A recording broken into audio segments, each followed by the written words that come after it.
चतुर खरगोश और शेर। किसी घने वन में एक बहुत बड़ा शेर रहता था। वह रोज शिकार पर निकलता और एक ही नहीं, दो नहीं, कई कई जानवरों का काम तमाम देता। जंगल के जानवर डरने लगे कि अगर शेर इसी तरह शिकार करता रहा तो एक दिन ऐसा आएगा कि इन जंगल में कोई भी जानवर नहीं बचेगा। सारे जंगल में सनसनी फैल गई।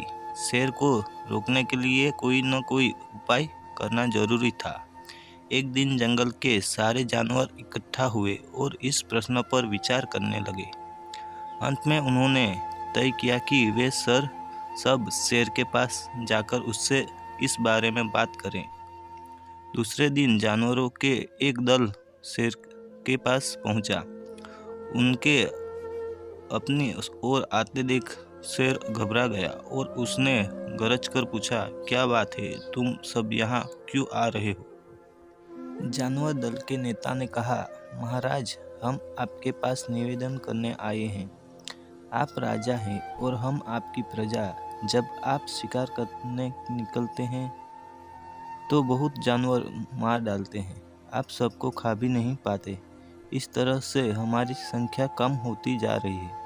अगर ऐसा ही होता रहा तो कुछ ही दिनों में जंगल में आपके सिवा और कोई भी नहीं बचेगा। प्रजा के बिना राजा भी कैसे रह सकता है? यदि हम सभी मर जाएंगे तो आप भी राजा नहीं रहेंगे। हम चाहते हैं कि आप सदा हमारे राजा बने रहें। आपसे हमारी विनती है कि आप अपने घर पर ही रहा करें। हर रोज स्वयं आपके खाने के लिए एक जानवर भेज दिया करेंगे। इस तरह से राजा और प्रजा दोनों ही चैन से रह सकेंगे। शेर को लगा कि जानवरों की बात में सच्चाई है। उसने पल भर सोचा, फिर बोला, अच्छी बात है, मैं तुम्हारे सुझाव को मान लेता हूँ, लेकिन याद रखना, अगर किसी भी दिन तुमने मेरे खाने के लिए पूरा भोजन नहीं भेजा तो मैं जितने जानवर चाहूँगा मार डालूँगा। जानवरों के पास तो और कोई चारा नहीं, इसलिए उन्होंने शेर की शर्त मान ली और अपने अपने घर चले गए। उस दिन से हर रोज शेर के खाने के लिए एक एक जानवर भेजा जाने लगा। इसके लिए जंगल में रहने वाले सब जानवरों में से एक एक जानवर बारी बारी से चुना जाता था। कुछ दिन बाद खरगोश की बारी भी आ गई थी। शेर के भोजन के लिए एक नन्हे से खरगोश को चुना गया। वह खरगोश जितना छोटा था उतना ही चतुर भी था। उसने सोचा, बेकार में शेर के हाथों मरना मूर्खता है। अपनी जान बचाने का कोई न कोई उपाय अवश्य करना चाहिए और हो सके तो कोई ऐसी तरकीब ढूंढनी चाहिए जिससे सभी को इस मुसीबत से सदा के लिए छुटकारा मिल जाए। आखिर उसने एक तरकीब सोच ही निकाली। खरगोश धीरे धीरे आराम से शेर के घर की ओर चल पड़ा। जब वह शेर के पास पहुंचा तो बहुत देर हो चुकी थी। भूख के मारे शेर का बुरा हाल हो रहा था। जब उसने सिर्फ एक छोटे से खरगोश को अपनी ओर आते देखा तो गुस्से से बौखला उठा और गरज कर बोला, किसने तुम्हें भेजा है? एक तो पिद्दी जैसे हो, दूसरे इतनी देर से आ रहे हो। जिन बेवकूफ़ों ने तुम्हें भेजा है मैं उस सबको ठीक करूँगा। एक एक का काम तमाम न किया तो मेरा नाम भी शेर नहीं। नन्हे खरगोश ने आदर से जमीन तक झुककर, महाराज, अगर आप कृपया करके मेरी बात सुन ले तो मुझे या और जानवरों को दोष नहीं देंगे। वे तो जानते थे कि एक छोटा सा खरगोश आपके भोजन के लिए पूरा नहीं पड़ेगा, इसलिए उन्होंने 6 खरगोश भेजे थे। लेकिन रास्ते में हमें एक और शेर मिल गया। उसने 5 खरगोशों को मारकर खा लिया। यह सुनते ही शेर दहाड़कर बोला, क्या? कहाँ? दूसरा शेर? कौन है वह? तुमने उसे कहाँ देखा? महाराज, वह तो बहुत ही बड़ा शेर है। खरगोश ने कहा, वह जमीन के अंदर बनी एक बड़ी गुफा में से निकला था। वह तो मुझे ही मारने जा रहा था, पर मैंने उससे कहा, सरकार, आपको पता नहीं कि आपने क्या अंधेर कर दिया है। हम सब अपने महाराज के भोजन के लिए जा रहे थे, लेकिन आपने उनका सारा खाना खा लिया है। हमारे महाराज ऐसी बातें सहन नहीं करेंगे। वे जरूर ही यहाँ आकर आपको मार डालेंगे। इस पर उसने पूछा, कौन है तुम्हारा महाराज? मैंने जवाब दिया, हमारा राजा जंगल का सबसे बड़ा शेर है।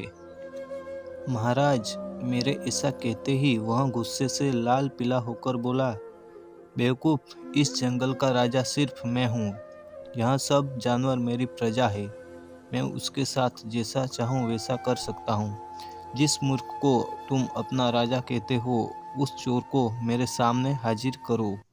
मैं उसे बताऊंगा कि असली राजा कौन है। महाराज, इतना कहकर उसने शेर ने आपको लिवाने के लिए मुझे यहाँ भेज दिया। खरगोश की बात सुनकर शेर को बड़ा गुस्सा आया और वह बार बार गरजने लगा। उसकी भयानक गरज से सारा जंगल दहलने लगा। मुझे फौरन उस मूर्ख का पता बताओ, शेर ने दहाड़ कर कहा। जब तक मैं उसे जान से न मार दूंगा, मुझे चैन नहीं मिलेगा।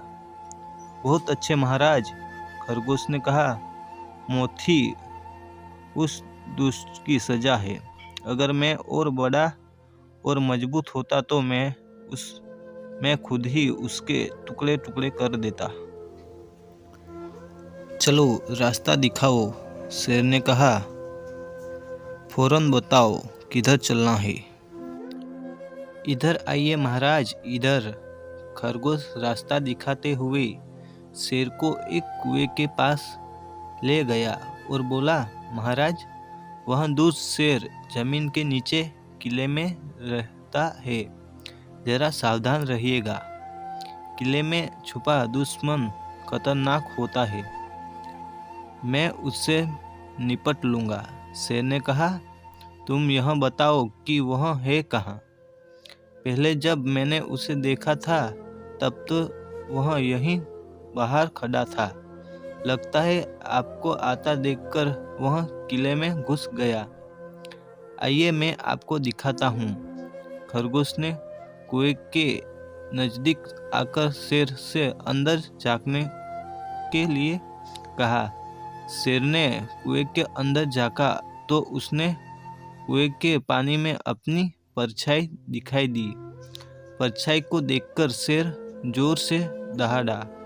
कुएं के अंदर से आती हुई अपनी ही दहाड़ने की गूंज सुनकर उसने समझा कि दूसरा शेर भी दहाड़ रहा है। दुश्मन को तुरंत मार डालने के इरादे से वह फौरन कुएं में कूद पड़ा।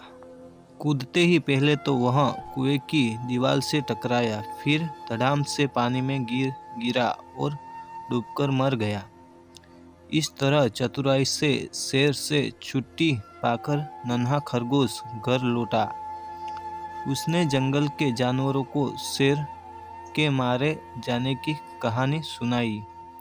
दुश्मन के मारे जाने की खबर से सारे जंगल में खुशी फैल गई।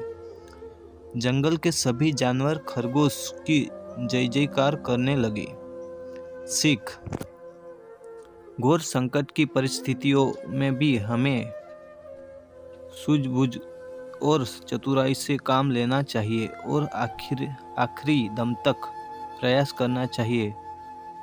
सूझबूझ और चतुराई से काम लेकर हम भयंकर संकट से उबर सकते हैं और बड़े से बड़े शक्तिशाली शत्रु को भी पराजित कर सकते हैं। तो यह कहानी आपको कैसी लगी? अच्छी लगी हो तो प्लीज़ कमेंट में बताइए और चैनल पे नए हो तो चैनल को सब्सक्राइब करें। धन्यवाद।